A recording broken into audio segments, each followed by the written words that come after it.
But then when I told him what I was doing, he's like, no, I'm not going to participate. And he's like, I'm not going to help you. And I was like, okay. Did he say why? Well, he had said like, oh, other people have asked me in the past. And I told him no, and I would feel bad if you did it now. And I was like, okay. And Very sensitive to other people's feelings. yeah, in hindsight, my gut feeling was always he liked to control things, and this was like uncomfortable for him. And so then that was like our first chat, and I was like, okay, well, Elon, I bet if I actually just go sell the book and make it real, it'll shift from this abstract concept. So I did. I went to HarperCollins. I didn't tell them that I had access. I just told them what I wanted to do. I was like, I think I can get access. I was very upfront, and then I signed the contract, and then I went back to Elon. I met him at Tesla's headquarters on like a Saturday, and he's like, we had this long meeting.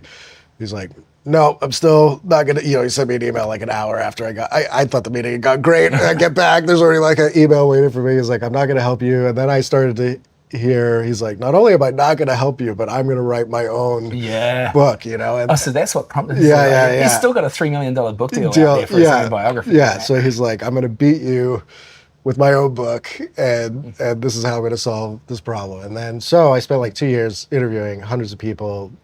Huge chunks of them would call back to Elon, and I always thought it was going to work out okay because he wasn't actively telling people like not to talk to me. He wasn't making it like miserable, which would have made life a lot harder. But back then, he was already really litigious. People were really afraid of him. Nobody had ever written anything like really that was revealed. He was just kind of the weirdo and like a circus freak almost. And so I would come into all these meetings and everyone's like, he's going to sue me. I don't want to talk. It was hard, it was really hard for a couple of years. And then I was at home one day after doing this for 2 years. I was actually ready to start writing the book. I was like, I'm done with all my interviews.